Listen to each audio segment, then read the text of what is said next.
من يوم ظلمهم إلى لقاء يوم الدين وبعد يوم الدين أما بعد فقد قال رسول الله صلى الله عليه وآله إن لقتل الحسين حرارة في قلوب المؤمنين لا تبردوا أبدا صلوات پر محمد وعلى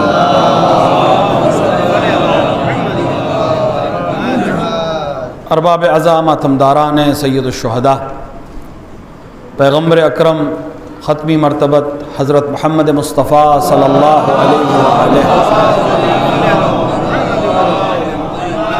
کی مشہور و معروف حدیث جس میں آپ نے ارشاد فرمایا کہ یقیناً قتل حسین سے مومنین کے قلوب میں ایسی حرارت پیدا ہوگی جو کبھی سرد نہیں ہوگی۔ اس حدیث کے ذیل میں ہماری جو گفتگو شروع ہوئی وہ اس مقام پر پہنچی کہ کامیابی کے لیے، ناصر بننے کے لیے شہدائے کربلا سے بہتر ہمارے پاس کوئی آئیڈیل، کوئی نمونہ عمل نہیں ہے، اور شہدائے کربلا کی جو سب سے عظیم خوبی تھی جو انہیں سب میں منفرد کرتی ہے وہ ہے اپنے امام کو پہچاننا اور ان کی معرفت کو ویسے حاصل کرنا جیسے امام کو پہچاننے کا حق ہے، کیونکہ امام کو جان لینا نام یاد کر لینا نہیں ہے، القاب کو یاد کر لینا نہیں ہے، مدح کر لینا بھی نہیں ہے، تعریف کر لینا بھی نہیں ہے، کیونکہ یہ وہ ہستیاں ہیں کہ جن کی تعریف ان کے دشمنوں نے بھی کی ہے۔ تو صرف کسی کی تعریف کر دینا اس بات کا معیار نہیں ہے کہ ہم اس کے ساتھ بھی ہیں، کیونکہ اچھائی کا کمال یہ ہوتا ہے کہ کوئی اس کی برائی نہیں کر سکتا، کوئی یہ نہیں کہہ سکتا کہ سچ بری چیز ہے، کوئی یہ نہیں کہہ سکتا کہ وعدہ نبھانا اور وعدے کو وفا کرنا بری چیز ہے۔ کمال تو یہ ہے کہ جھوٹے بھی یہی کہتے ہیں کہ سچ بولنا اچھی چیز ہے، دھوکہ دینے والے بھی یہی کہتے ہیں کہ وعدے کو وفا کرنا چاہیے۔ اچھائی کا کمال ہی یہ ہے کہ کوئی اس کو ناپسند کرتے ہوئے بھی زبان سے نہیں کہہ سکتا کہ مجھے ناپسند ہے، لہذا اچھا ایک صلوات پر محمد والوں صلی اللہ علیہ وسلم۔ لہذا صرف تعریف کر دینا یہ معرفت کی دلیل نہیں ہے، کسی کی اچھائی کو بیان کر دینا یہ معرفت کی دلیل نہیں ہے۔ بہت ممکن ہے اس کی اچھائی کو جیسے سب سراہتے ہیں وہ بھی سراہ رہا ہے، کیوں سراہ رہا ہے اور کس مقصد سے سراہ رہا ہے اور کیا سمجھ کے سراہ رہا ہے یہ اہم ہے۔ جن ہستیوں کی ہم بات کر رہے ہیں یہ تو مجسمہ ہے نیکیوں کا، تو ان کے اندر کوئی عیب ہے ہی نہیں، تو ان کی تعریف تو کرنے پہ سب مجبور ہیں، تعریف تو ان کے دشمن بھی کریں گے۔ امیر المؤمنین علی بن ابی طالب علیہ السلام کا سب سے بڑا دشمن کون ہے؟ ایک حاکم شام، ایک اس کا وزیر مکار عیار عمرو عاص، یہ بہت بڑے دشمن ہیں امیر المومنین کے، جنہوں نے باقاعدہ امیر المومنین کے خلاف کام کیا ہے، پروپیگنڈے کیے ہیں، صرف ایک ایک صفت کو، ایک ایک فضیلت کو چھپانے کے لیے نہ جانے کتنا مال خرچ کیا ہے۔ خدا آپ کو جانا نصیب کرے، اب تو خیر معاملہ بدل گیا، مسجد کوفہ میں جس دروازے سے آپ کے لیے مستحب ہے داخل ہونا، اعمال مسجد کوفہ، خدا انشاءاللہ آپ سب کو جانا نصیب کرے، جائیں اعمال انجام دیں۔ مسجد کوفہ میں ایک دروازہ ہے جس سے سب داخل ہوتے ہیں، مستحب ہے، عام طور سے ابھی بھی مرد اسی طرف سے داخل ہوتے ہیں۔ اس دروازے کا نام ہے باب الصوبان، صوبان کہتے ہیں اژدہے کو۔ کیوں اس کا نام تھا باب الصوبان؟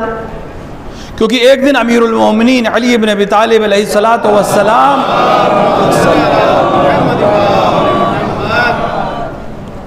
دکۃ القضاء پہ بیٹھے ہوئے تھے، مسجد کے اندر ایک جگہ ہے جہاں پہ امیر المومنین بیٹھ کے فیصلے کرتے تھے، وہاں پہ بھی 2 رکعت نماز مستحب ہے، وہاں بیٹھے تھے، اسی دروازے سے ایک اژدہا مسجد میں داخل ہوا۔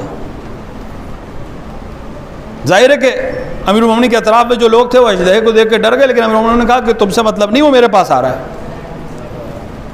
وہ آیا، کچھ دیر اس نے امیر المومنین سے اپنی زبان میں گفتگو کی، لوگ انگوش پر دندان ہیں کہ علی ابھی تک تو ہم سوچتے تھے یہ انسانوں کی بولی جانتے ہیں، یہ حیوانوں کی بھی بولی جانتے ہیں۔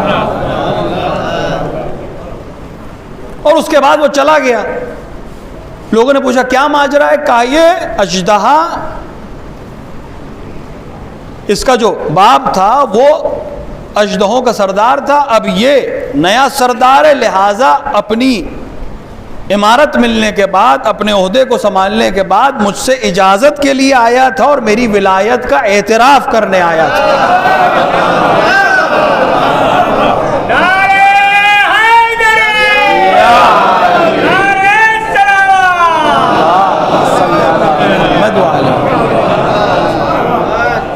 آیا اور چلا گیا۔ لوگوں کے ذہن میں بس گیا کہ اژدہا آیا تھا، تو لوگ اس دروازے کو باب الصوبان کہنے لگے، جس دروازے سے اژدہا آیا تھا۔ بات گزر گئی، ختم ہو گئی۔ جب حاکم شام کوفے کا حاکم بنا صلح امام حسن سے صلح کرنے کے بعد، تو اس نے ایک دن عمرو عاص کو بلایا اور کہا کہ اس دروازے کو لوگ باب الصوبان کہتے ہیں، اور جب جب باب الصوبان کہتے ہیں لوگوں کے ذہن میں علی کی فضیلت آتی ہے، جبکہ وہ کوئی بڑی فضیلت نہیں تھی، امیر المومنین کو تو بہت سی فضیلتیں حاصل ہیں، لیکن دشمن کس طرح کام کرتا ہے۔ اس نے کہا علی کی ایک فضیلت لوگوں کو یاد آتی ہے، کچھ ایسا کرو کہ لوگ اس دروازے کا نام وہ نہ لیں جو ہے۔ اس نے تھوڑی دیر سوچا اور اس کے بعد اس نے کہا کہ عراق کے لوگوں نے ہاتھی نہیں دیکھا ہے، عرب میں ہاتھی ہوتا ہی نہیں، اسی لیے جب ابرہہ لے کر آیا تھا تو انہوں نے سال کا ہی نام عام الفیل کر دیا تھا، تو عراق والوں نے بھی نہیں دیکھا تھا۔ اس نے کہا انہوں نے ہاتھی نہیں دیکھا ہے، ہاتھی منگاؤ۔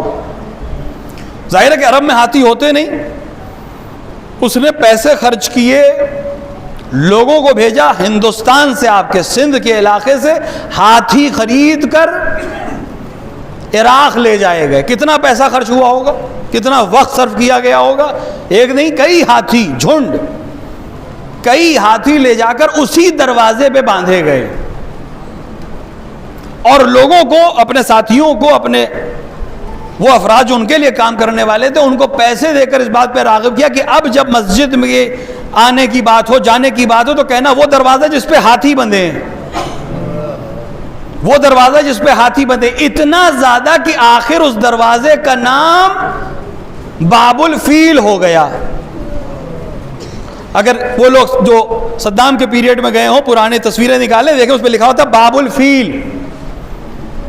جو باب الصوبان تھا، پیسہ خرچ کر کے، پروپیگنڈا کر کے کہ علی کی ایک فضیلت میں کسی طرح چھپا لوں، لوگ باب الصوبان نہ کہیں، باب الفیل کہیں۔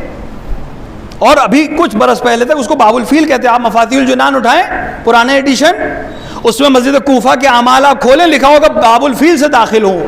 یعنی اس حد تک کہ ہمارے علماء بھی مجبور تھے کہ اس دروازے کو باب الفیل لکھیں، ورنہ لوگ نہیں پہچان پائیں گے کس دروازے کی بات ہو رہی ہے۔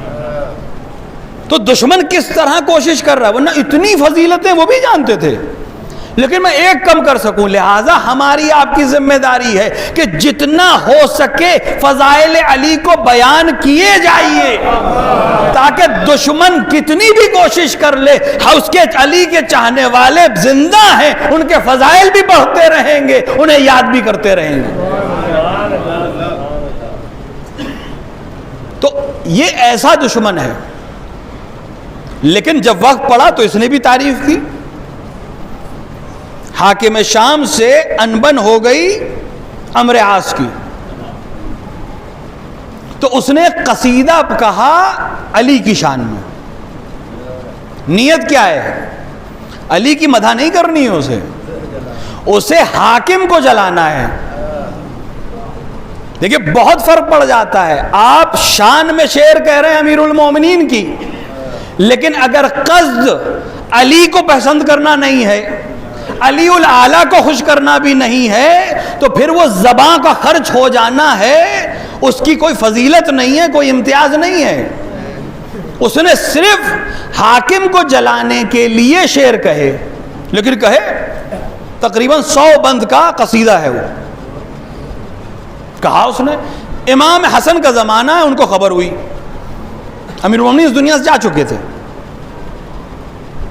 امام حسن کو خبر ہوئی کہ عمرو عاص نے امیر المومنین کی شان میں قصیدہ کہا ہے۔ امام نے اس کے پاس قاصد بھیجا کہ اپنا یہ قصیدہ مجھے بیچ دو۔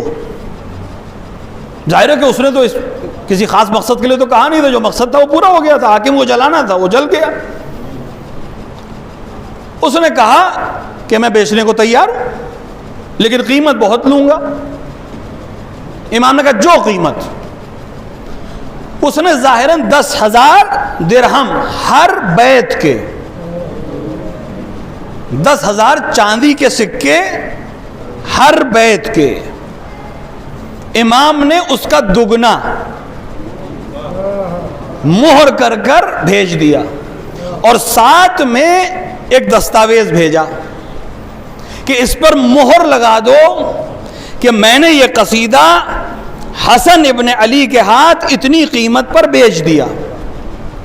اس نے پیسے لیے اور مہر لگا دی کہ میں نے یہ قصیدہ اس قیمت پر بیچ دیا۔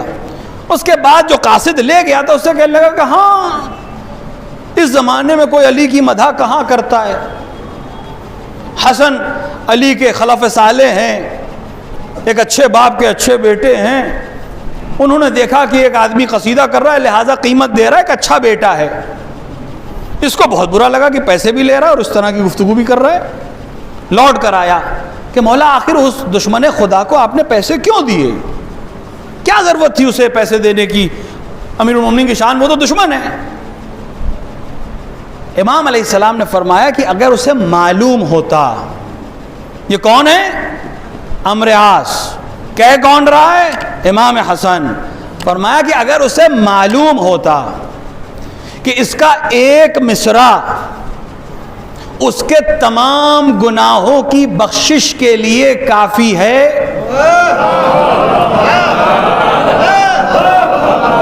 تو وہ مجھے کبھی دنیا کی قیمت پر نہیں بیچتا۔ میں نے اس سے دنیا کی قیمت پر اسی لیے خرید لیا کہ روز محشر اس کے عوض میں کچھ نہ مانگ سکے۔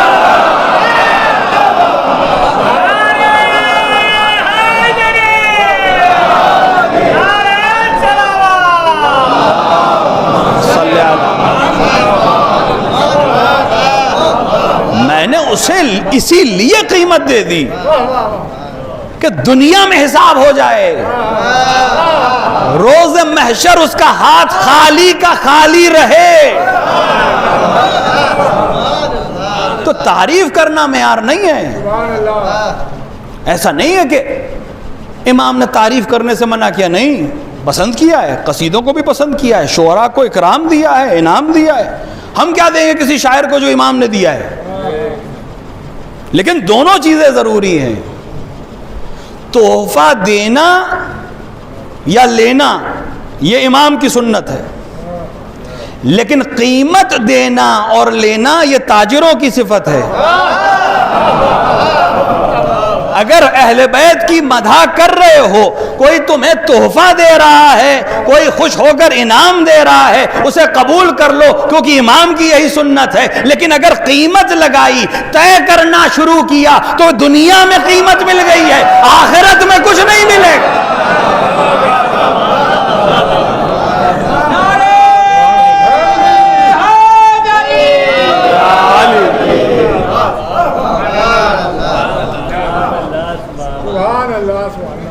بیچنا ہے تو اچھی قیمت پہ بیچے، جو دے سکتا ہے قیمت اس کو بیچے۔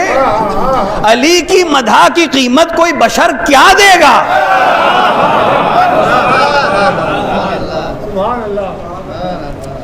جو علی کی قیمت جانتا ہے وہی اس کی قیمت ادا کر سکتا ہے۔ امیر المومنین کی مدح شاعروں کا ایسا نہیں ہے کہ پیسے نہیں دیا ائمہ نے، فرزدق کو کتنے پیسے دیے گئے، دیبل خزائی کو امام رضا نے کیا کیا دیا، پیسے کے علاوہ جو انعام دیا.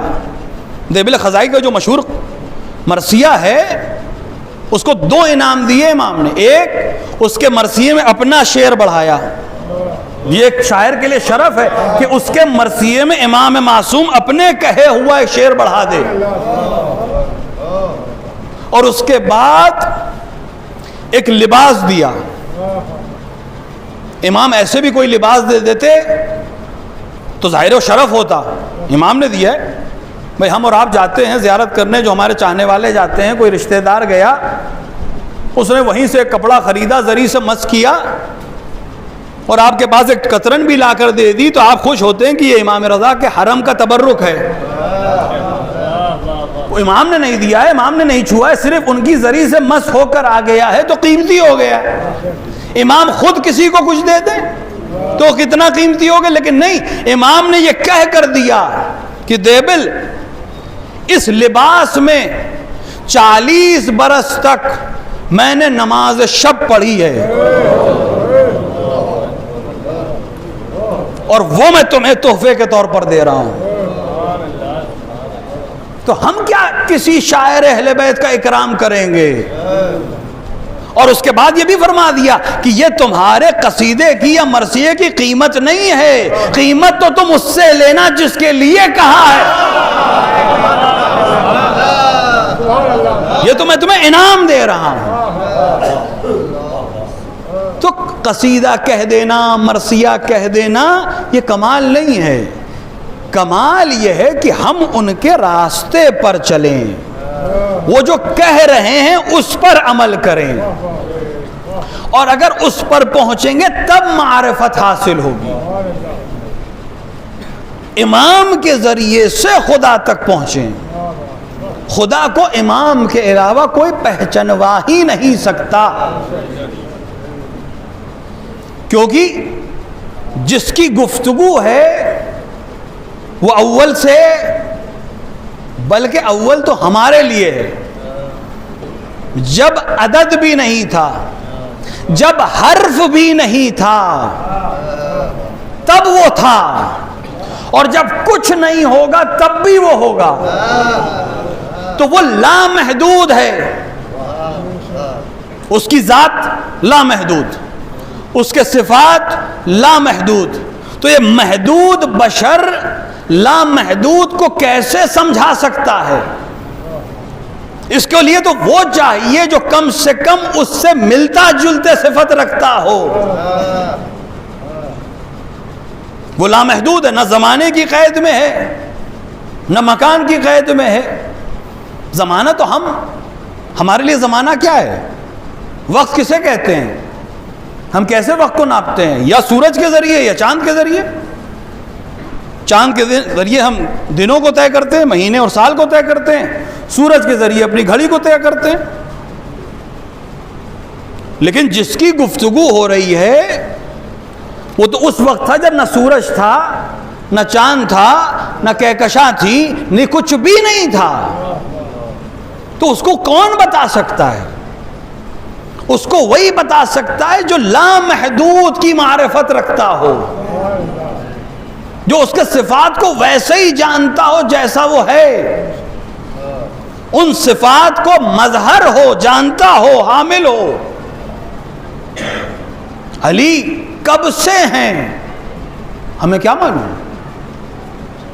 13 رجب سن 30 عام الفیل تو اس دنیا کے ظاہری اس بشری پیکر میں آنے کی تاریخ ہے، لیکن اصل میں علی کب سے ہیں ہمیں نہیں معلوم. کب تک ہیں یہ بھی ہمیں نہیں معلوم. صرف ایک آدھ اشارہ کہیں مل جاتا ہے، اشارہ ہے وہ بھی.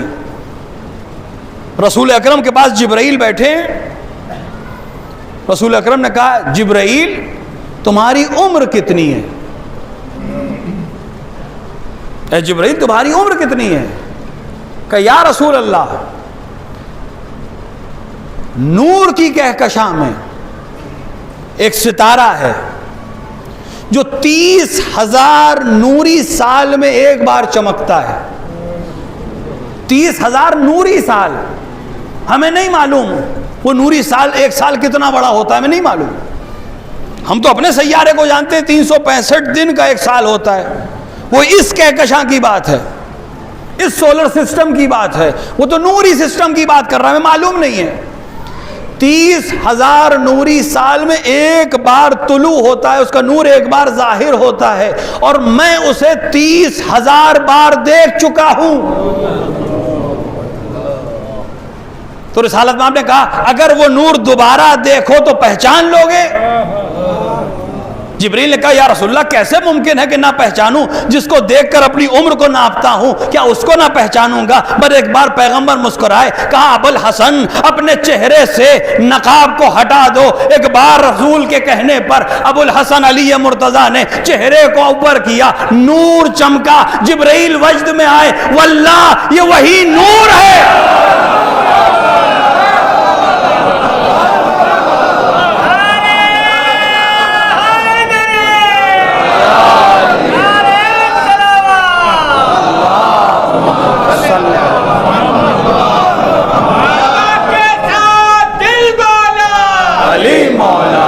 علی مولا, زمین بولی فلک مولا, علی مولا, علی مولا, ستارہ ٹوٹ کر بولا, علی مولا, علی مولا, نبی بولے ملک مولا, علی مولا, علی مولا, نعرہ حیدری یا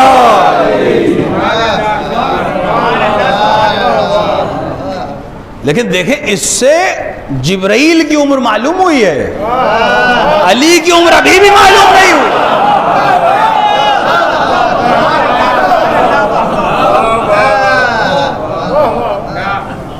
ہم کیا جانیں؟ جو اس صفت کا مالک ہے وہ کچھ بتائے گا, وہ کچھ سمجھائے گا, وہ پہچنوائے گا کہ اس علی کا خالق کون ہے, اس علی کے نور کو کس نے بنایا. جس کے شاہکار کا نام علی ہے وہ کون سا خالق ہے؟ نہیں ہوتے اہل بیت تو ہم نہیں سمجھ سکتے تھے. یہ بتائیں گے. اور انہوں نے کہا اس کی ذات کے سلسلے میں فکر نہ کرنا. کیوں منع کیا؟ خود یہ سوال ہے. جب یہ جانتے ہیں, کیا یہ بھی نہیں جانتے؟ یہ بھی سوال ہے. یہ ہم سے کہہ رہے ہیں تم فکر نہ کرنا.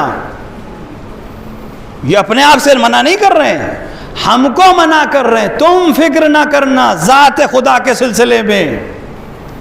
اس کا مطلب ہے کہ یہ ہماری بساط کو بھی جانتے ہیں, اس کے کمال کو بھی جانتے ہیں کہ یہ اس کو برداشت نہیں کر سکتا, وہ کہاں پر ہے. ایک آسان سی مثال دے رہا ہوں. اب تو خیر بہت آسان سی ایف ایل وی ایف ایل آ گیا, بہت لو پوٹینشیل پہ جل جاتا ہے. لیکن اگر یہ بہت چھوٹے پاور کا کوئی بلب ہو تو آپ اسے کس لائن پہ لگائیں گے؟ گھر کی لائن پہ لگائیں گے نا. اس کو مین جا کے لائن پہ تو نہیں لگا دیں گے 11,000 پہ 22,000 پہ. تو اگر آپ یہ کرنے لگے تو تھوڑا سا بھی علم رکھنے والا فوراً منع کر دے گا کہ یہ کام نہ کرنا, پھٹ جائے گا. کیوں کہہ رہا ہے پھٹ جائے گا؟ کیونکہ اسے اس بلب کی پوٹنسی بھی معلوم ہے, اس لائن کی پوٹنسی بھی معلوم ہے. تو جو دونوں کو جانتا ہے وہ بتا دے گا تمہاری حد کیا ہے, وہ کہاں جا رہا ہے. وہ ذات جو دونوں کو جانتی ہے کہہ رہی اس کے ذات کے سلسلے میں فکر نہ کرنا ورنہ ہلاک ہو جاؤ گے. میں اس کو جانتا ہوں, تمہیں بھی جانتا ہوں. تو پھر ہم کریں کیا؟ کہا اس کی صفات میں اسے ڈھونڈو.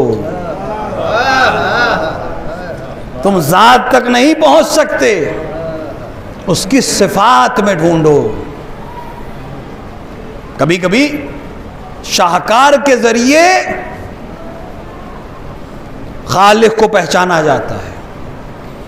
کوئی پینٹنگ آپ نے دیکھی, آپ اس کو نہیں جانتے جس نے بنایا ہے, لیکن آپ تعریف کر کے بتائیں گے کہ جس نے بھی بنایا ہے وہ اعلیٰ ہے. جس نے بھی بنایا ہے وہ سمجھ رکھتا ہے، جس نے بھی بنایا ہے وہ اس فن کا مالک ہے. تو ہر شاہکار کو دیکھ کر اس کے بنانے والے کی معرفت ایک حد تک حاصل ہو جاتی ہے. اسی کو امیر المومنین کہہ رہے ہیں کہ تم اس کے جمال کو نہیں سمجھ سکتے، اس کی ذات کو نہیں سمجھ سکتے، لیکن اس کے صفات کو دیکھنا شروع کرو، اس کی مخلوق کو دیکھنا شروع کرو، اس کی نشانیوں کو دیکھنا شروع کرو. جتنی اس کی نشانیوں کی معرفت حاصل کرتے چلے جاؤ گے اس تک پہنچتے چلے جاؤ گے. اب اس کے بعد جب یہ طے ہو گیا کہ ہم ذات تک نہیں پہنچ سکتے، صفت تک جا سکتے ہیں، اب ایک شخص اپنے وقت کے امام کو یعنی امام حسین ابن علی علیہ السلام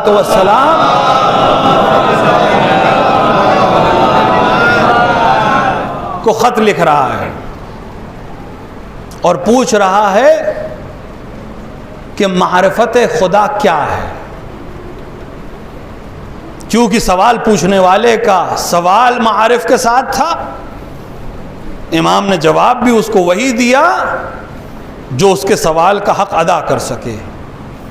اور امام علیہ السلام نے فرمایا کہ ہر انسان کا اپنے زمانے کے امام کو پہچان لینا ہی خدا کی معرفت ہے.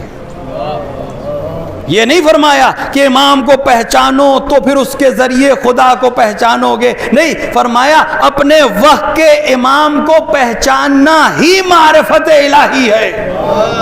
کیوں؟ کیونکہ تم ذات تک نہیں پہنچ سکتے ہو، صفت تک پہنچ سکتے ہو، اور تمہارے زمانے کا امام اس صفت کا مظہر ہے. تم صفات کو دیکھنا چاہتے ہو، ان صفتوں میں سے ایک صفت خود تمہارا امام ہے، خود صفت ہے، صفت کا حامل نہیں ہے، خود بھی صفت ہے. حامل تو اس لیے کہ تم اس سے زیادہ برداشت نہیں کر پاؤ گے، خود صفت ہے. لہذا خود شیخ صدوق علیہ الرحمن نے رسالہ توحید میں جہاں اللہ کی وحدانیت کی بحث ہو رہی ہے وہاں امیر المومنین سے روایت نقل کی، بہت تفصیلی روایت ہے، صرف 3 جملے پڑھ رہا ہوں. امیر المومنین نے وہاں شیخ صدوق نے خود امیر المومنین کی زبانی اس روایت کو باب توحید میں نقل کیا کہ امیر المومنین نے فرمایا انا اول وانا آخر وانا علم اللہ، میں ہی اول ہوں، میں ہی آخر ہوں، اور میں ہی اللہ کا علم ہوں. میں صفت الہی ہوں، میں اللہ کا علم ہوں، مجھے پہچانو تاکہ صفات الہیہ کو پہچان سکو. کوئی کسی کے بارے میں کب بتا سکتا ہے؟ بھئی مائک ہے، یہ ان سے کہا جائے اس مائک کے بارے میں بتائیے، تو میں الیکٹرانکس کا آدمی نہیں ہوں، میں کیا بتاؤں گا اس کے بارے میں نے پڑھائی نہیں ہے اس کے سلسلے میں. میں اتنا بتا دوں گا کہ بھئی ایک ایکوپمنٹ ہے، اس سے آواز جو ہے انسان کی دور تک جا سکتی ہے، بیٹری سے یا بجلی سے چلتا ہے. اس سے زیادہ مجھے اس کے سلسلے میں معلوم ہی نہیں ہے، تو میں کیا بتاؤں گا. لیکن اگر کوئی الیکٹریکل انجینئر آ جائے اور آپ اس سے کہ اب وہ جب بتانا شروع کرے گا تو ہم ایک بات سوچیں گے، اچھا اس میں یہ بھی خوبی ہے، یہ اس طرح سے بنا، یہ ایسے بنا. وہ سب بتانا شروع کرے گا کہ کیسے آواز تبدیل ہوتی ہے، کیسے آپ کی آواز اس میں جاتی ہے، کیسے وہ دوبارہ سسٹم میں جاتی ہے، دوبارہ کیسے وہ آواز بن کر باہر آتی ہے. چونکہ وہ اس فن کا مالک ہے، علم رکھتا ہے، لہذا جب وہ بیان کرے گا تو وہ اس طرح سے بیان کرے گا جو بیان کرنے کا حق ہے. امیر المومنین کہہ رہے ہیں میں علم خدا ہوں، تم اللہ کا علم دیکھنا چاہتے ہو، مجھے دیکھو تاکہ تمہیں سمجھ میں آئے علم الہی کسے کہتے ہیں. وہ ذات جس نے کبھی سوال ہونے کے بعد سوچا بھی نہیں، تأمل بھی نہیں کیا، کبھی نہیں کہا بعد میں بتاؤں گا، دیکھ کے بتاؤں گا، سوچ کے بتاؤں گا. یہاں سوال وہاں جواب، اور کبھی کبھی تو سوال ذہن میں رہ جاتا تھا، علی جواب پہلے عطا کر دیتے تھے. لیکن کیا کیا جائے، من شر حاسد اذا حسد. ایک صاحب نے فرمایا یا علی آپ کو اپنے علم پہ کتنا غرور ہے، کبھی تو رک جایا کریے، کبھی تو سوچ لیا کریے. کبھی تو تأمل کر لیا کریے. اب ایسے کو علی کیا جواب دیں؟ امیر المومنین نے فرمایا تمہارے ہاتھ میں کتنی انگلیاں ہیں؟ اس نے کہا 10. کہا تم نے دیکھا نہیں، غور نہیں کیا، تأمل نہیں کیا؟ کم سے کم آنکھ سے سامنے ہی دیکھ لیتے اور پھر جواب دیتے. کہ یا علی دیکھنے کی کیا ضرورت ہے، سوچنے کی کیا ضرورت ہے، تأمل کی کیا ضرورت ہے؟ ہر ایک کے ہاتھ میں 10 ہوتی ہیں، میرے ہاتھ میں بھی 10 ہیں، ہر دن دیکھتا ہوں. کہ اسی طرح جس طرح تمہیں اپنے ہاتھ کی انگلیوں کی تعداد کے سلسلے میں سوچنے کی ضرورت نہیں ہے، تأمل کی ضرورت نہیں ہے، اللہ کی ضرورت نہیں ہے، اس کون و مقام میں جو کچھ ہے علی کی نگاہ کے سامنے ہے. مجھے تأمل کی ضرورت نہیں ہے، سوچنے کی ضرورت نہیں ہے، یہ سب میرے سامنے بنایا گیا ہے. جو کچھ ہے وہ بھی میں جانتا ہوں، جو نہیں ہے وہ بھی میں جانتا ہوں. علم کی حد کیا ہے؟ علم کی حد ہے جہل. علم کی باؤنڈری کیا ہے؟ کسوٹی کیا ہے؟ ہر چیز کے اسکیل ہے. بھئی سونے کا اسکیل الگ ہے، لوہے کا باٹ الگ ہے. سونا جس پہ تولا جاتا ہے اس پہ لوہا نہیں تولا جائے گا، جس پہ لوہا تولا جاتا ہے اس پہ سونا نہیں تولا جائے گا. اچھا یہ تو دکھنے والی چیز اور چھونے والی چیز ہے، سالڈ ہے. لیکوڈ کا معیار بدل جائے گا. اچھا اب کچھ ایسی چیز ہے جس کا معیار ہی سمجھ میں نہیں آتا. مٹھاس کا معیار کیا ہے؟ مٹھاس کا اسکیل کیا ہے؟ کڑواہٹ کا اسکیل کیا ہے؟ تلخی کا اسکیل کیا ہے؟ ترشی کا اسکیل کیا ہے؟ ہمیں نہیں معلوم. محبت کی کیا کسوٹی ہے، نفرت کی کیا کسوٹی ہے. تو اسی طرح علم کی کیا کسوٹی ہے. تو علم کی کسوٹی جو علماء نے بیان کی، کہا علم کی کسوٹی ہے جہل.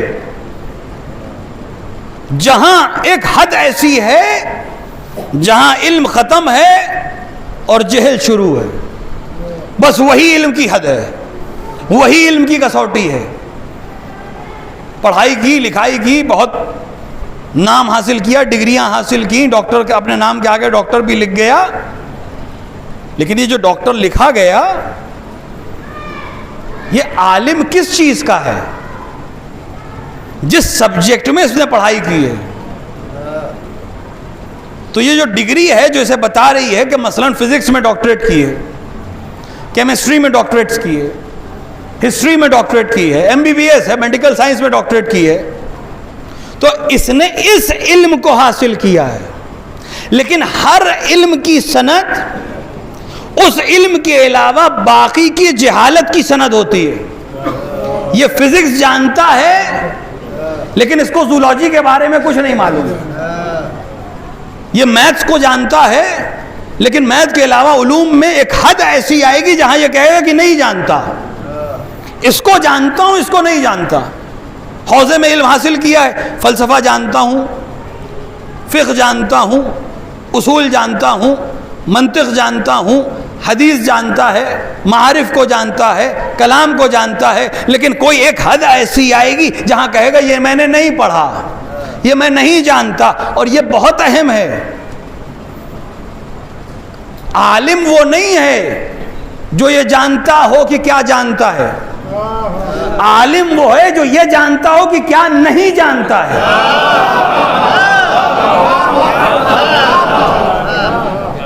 جہاں یہ طے کر لے کہ یہ میں نہیں جانتا ہوں، یہی اصل علم ہے. اپنی حد کو جانتا ہے، کہاں بولنا ہے، کہاں چپ رہنا ہے. اب کل میں نے اشارہ کیا تھا، مسئلہ ہماری قوم کے ساتھ اب یہی ہو رہا ہے. ہم سے دوا پوچھ رہے ہیں، مولانا صاحب طبیعت تھوڑی سی ناساز لگ رہی ہے، یہ کھا لیں. ہم سے کیا مطلب؟ میں میڈیکل کا اسٹوڈنٹ ہی نہیں ہوں. کسی زمانے میں حوزے میں طب پڑھائی جاتی تھی، اب تو نہیں پڑھائی جاتی. اب تو دوسری میڈیکل سائنس کا زمانہ ہے، ترقی کر چکا. آپ ڈاکٹر صاحب سے جا کے پوچھئے کیا کھانا ہے، کیسے کھانا ہے. لیکن مسئلہ کیا ہے؟ ہم سے دوا پوچھ رہے ہیں، ڈاکٹر صاحب سے شرعی مسئلہ پوچھ رہے ہیں. وہ آپ کے بدن کا علاج کر سکتا ہے، حکم شرعی نہیں بتا سکتا. حکم شرعی اس سے پوچھئے جو علم شریعت کو جانتا ہو، دوا اس سے پوچھئے جو علم طب جانتا ہو۔ تو ہر ایک عالم کی ایک حد ہے، اب اس کی حد جہاں ختم ہے وہ جہل ہے۔ امام جعفر صادق علیہ السلام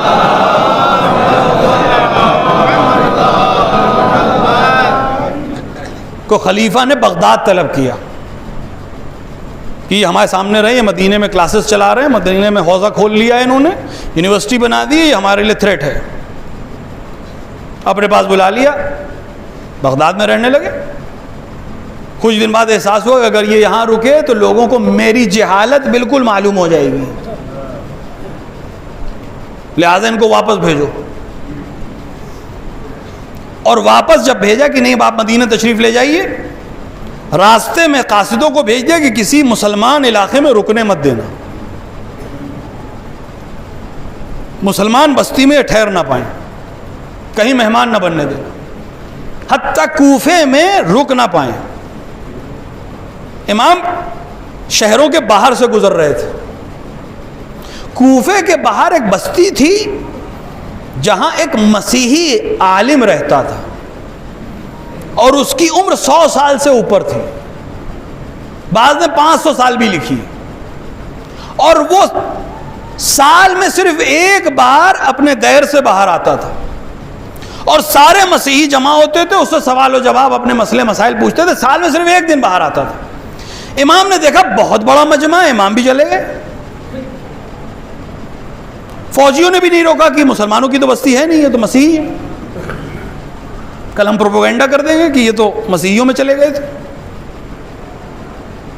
امام جا کے بیٹھ گئے، وہ باہر نکلا، اس نے ایک بار مجمع پر نظر کی، اسے کچھ فضا بدلی بدلی نظر آئی۔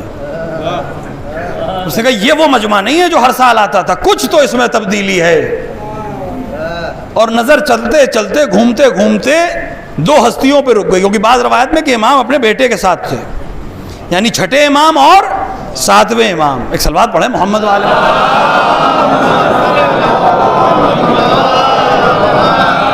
دیکھیے مولانا تو ڈانٹ ڈانٹ کے آپ سے پڑھوا لیتے ہیں، ہم نہیں کہیں گے لیکن آپ پڑھ سکتے ہیں۔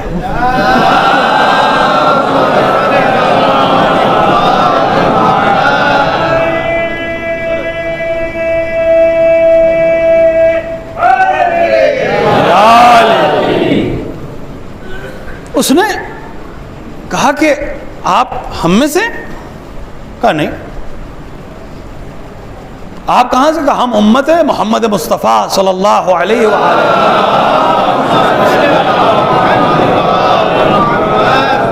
تو اس نے ایک سوال کیا، اس نے کہا آپ ان کے علماء میں سے ہیں؟ امام نے فرمایا میں جاہل نہیں ہوں۔ علم کی حد کیا ہے؟ علم کی حد ہے جہل۔ امام نے فرمایا میں جاہل نہیں ہوں، یعنی جو حد ہوتی ہے علم کی وہ ختم کر دی۔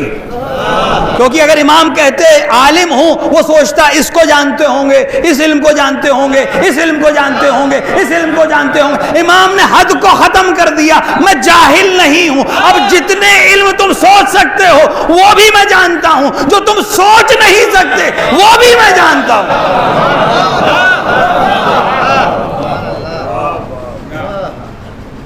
میں جاہل نہیں ہوں۔ جس کا چھٹا بیٹا اس مقام پر ہے،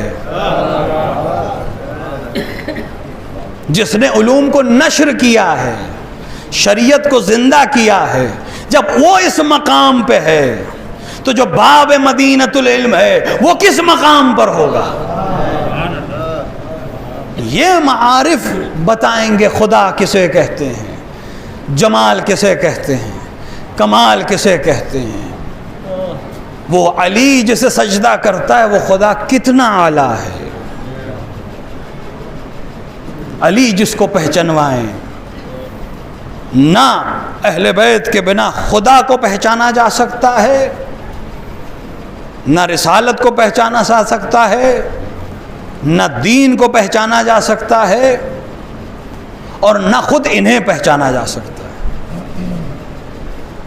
کتنا بڑا کرم انہوں نے کیا کہ کہ اپنی زیارت بھی ہمیں تعلیم کر دی. اور یہ خود ایک عبرت کا مقام ہے. ہم طے نہیں کریں کیا کہنا ہے، کیونکہ ہم جب جانتے ہی نہیں انہیں کہ وہ کیا ہیں، ہم کسی کی تعریف کیسے کریں گے؟ میں پہلی بار اس بستی میں آیا ہوں، آپ مجھے کوئی ایک صاحب کو دکھائیں ان کی تعریف کر دی، ہم کیا جانے کون ہیں؟ ہم کیسے تعریف کر سکتے جب ہم جانتے ہی نہیں ہیں، پہچانتے ہی نہیں ہیں؟ ہم کہیں کون صاحب ہیں، کیا ہیں؟ وہ تعریف کر سکتا ہے جو جانتا ہو، جو پہچانتا ہو. ہم کہاں اور اہل بیت کہاں؟ یہ تو ان کا کرم ہے کہ انہوں نے اپنے فضائل بتا دیے، وہ بھی اتنے ہی بتائے جتنے ہم برداشت کر سکیں.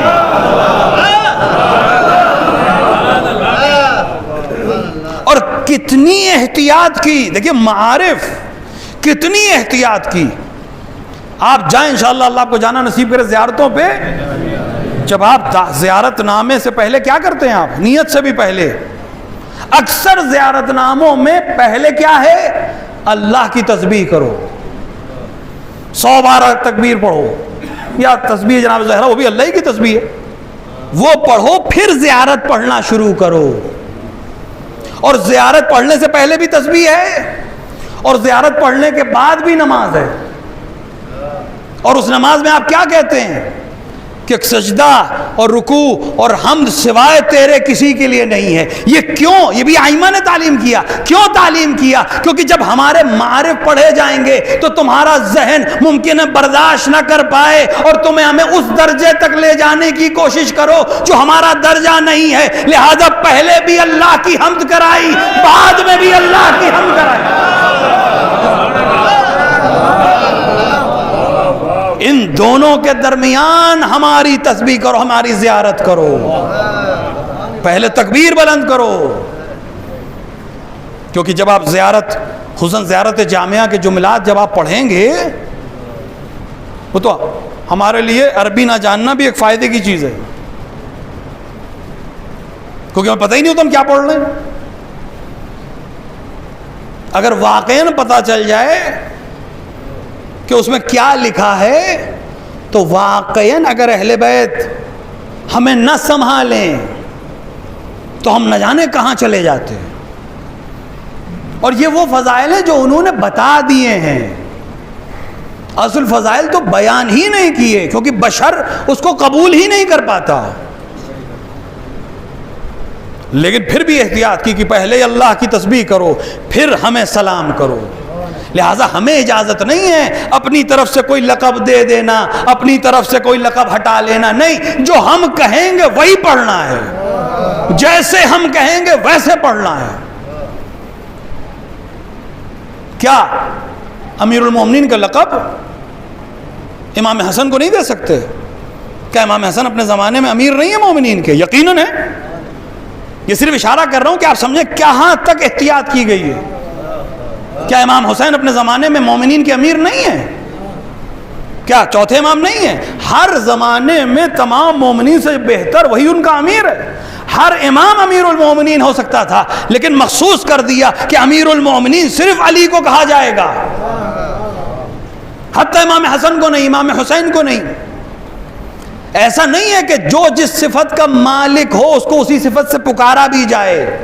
ہمارے جیسا کوئی ہوتا کہتا کیا پریشانی ہے، یہ بھی امیر المومنین ہے، یہ بھی امیر المومنین ہے. لیکن نہیں، جو تاننا والا ہے، جو القاب کو عطا کرنے والا ہے، صفتوں کو جاننے والا ہے، اس نے مخصوص کر دیا یہ لقب صرف علی کے لیے ہے، کسی اور کو نہیں دیا جا سکتا. جو ایک لقب میں ادھر سے ادھر کرنا برداشت نہ کرے، وہ دیگر صفتوں میں کیسے برداشت کرے گا؟ تمہیں معلوم نہیں ہے، جو ہم کہیں ویسے کہنا. اور نماز پڑھنے کے بعد، زیارت کرنے کے بعد 2 رکعت نماز پڑھ کر خدا کے سامنے اعتراف کرنا کہ تسبیح بھی تیری ہے، حمد بھی تیری ہے، سجدہ بھی تیرا ہے، رکوع بھی تیرا ہے.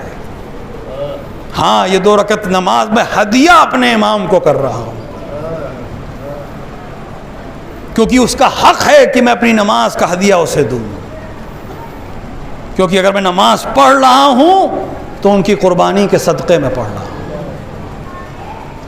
یہ لاکھوں کروڑوں کا مجمع جو جا رہا ہے، یہ اس اعتراف کے ساتھ جا رہا ہے کہ اگر دنیا میں اللہ کا نام باقی ہے تو حسین کے صدقے میں باقی ہے،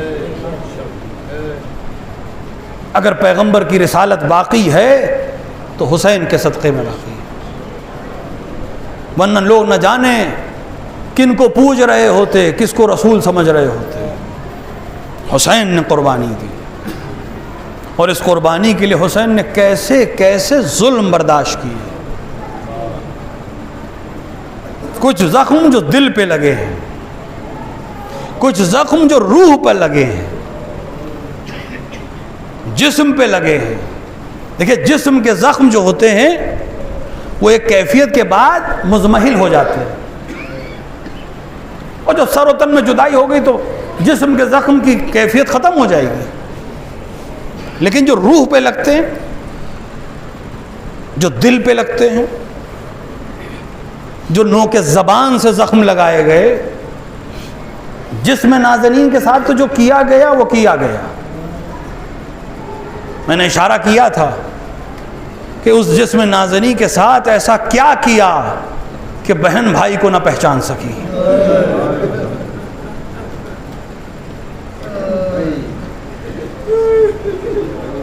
لیکن حسین کے دل پہ جو زخم لگائے ہیں، امام حسین اور حر جب ساتھ میں چل رہے تھے اور یہ طے ہوا تھا کہ ایک نامعلوم منزل کی طرف بڑھیں گے، تو کوفے کی طرف سے ایک سوار آیا، قریب آیا، اس نے حر کو سلام کیا، حسین کو سلام نہیں کیا۔ اگر انسان صرف اسی پہ غور کر لے، پہچانتا تھا وہ حسین کو، لیکن اس نے حر کو سلام کیا، حسین کو سلام نہیں کیا۔ اس سے بڑی کوئی مصیبت ہوگی کہ انسان حسین کو سلام نہ کرے؟ عجب نہیں حسین ابن علی کو اپنے بابا کا زمانہ یاد آیا ہو، جب شہزادی نے پوچھا تھا یا ابو الحسن میں نے سنا ہے لوگ آپ کو سلام نہیں کرتے۔ ابو الحسن نے جواب دیا تھا شہزادی اگر یہیں تک معاملہ ہوتا تو برداشت تھا، علی سلام کرتا ہے لوگ جواب نہیں دیتے۔ حسین کے دلوں پہ زخم لگائے گئے، حسین کو رلایا گیا کربلا میں۔ کتنے زخم حسین کے دل پہ لگے، ہر لاش حسین کے دل پہ ایک زخم تھی۔ جب حسین نماز کی مہلت مانگ رہے ہیں اور اس لعین نے کہا کہ حسین کی نماز قبول نہیں ہے، یہ ایسا جملہ تھا کہ حبیب ابن مظاہر جیسے کو برداشت نہیں ہو سکا کہ مولا آپ نماز پڑھیے میں اس لعین کو جواب دیتا ہوں۔ لیکن یہ جملہ جب حسین کے کانوں سے ٹکرایا ہوگا، ایک بار حسین نے کہا میری نماز قبول نہیں ہے،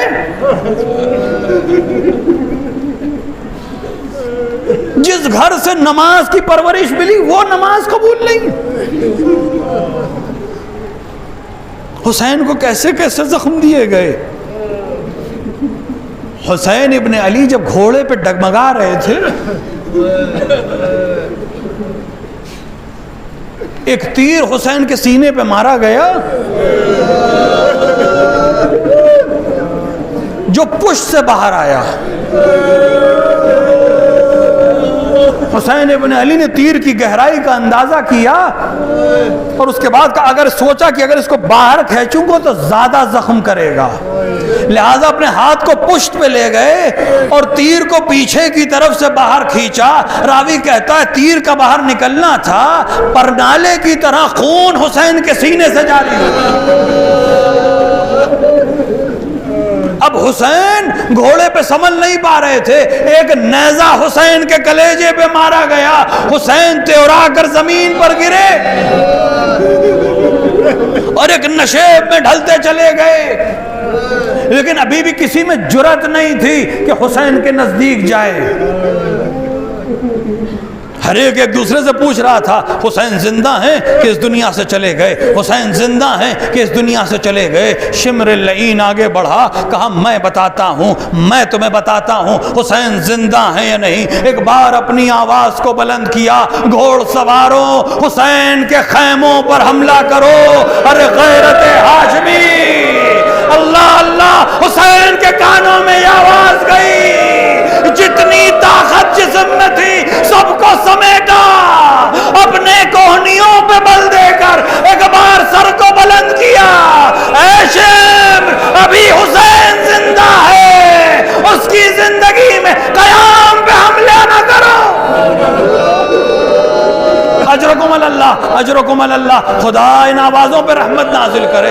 ہاں عزیزوں، اب دن ہی کتنے بچے، حسین جانے والے ہیں، اگلے برس کسے نصیب ہو کسے نصیب نہ ہو۔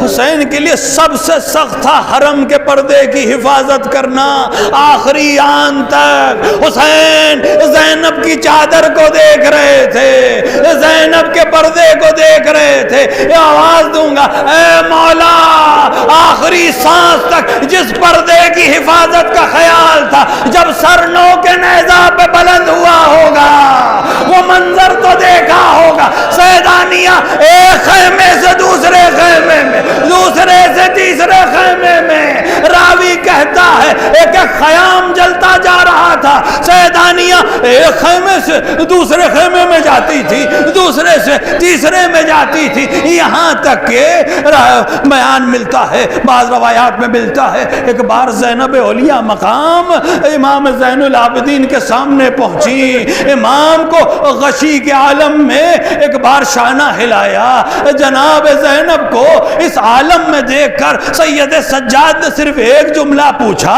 این عمی عباس، میرے چچا عباس کہاں ہے؟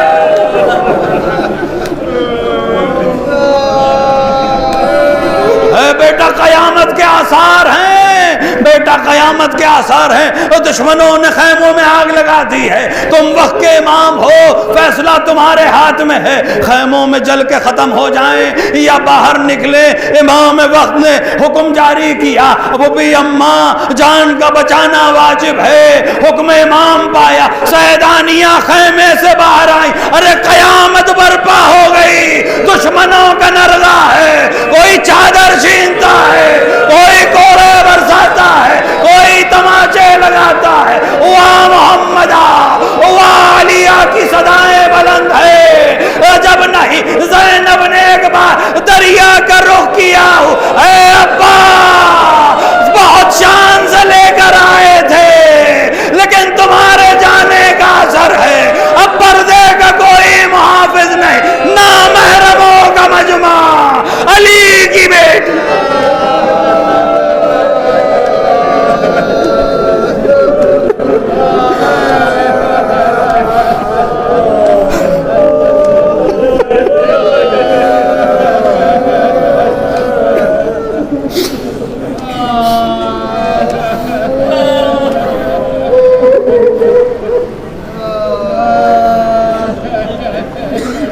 وَسَيَعْلَمُ الَّذِينَ ظَلَمُوا أَيَّ مُنْقَلِبٍ يَنْقَلِبُونَ إِنَّا لِلَّهِ وَإِنَّا إِلَيْهِ رَاجِعُونَ رِضًا بِقَضَائِهِ وَتَسْلِيمًا لِعَمْرِهِ۔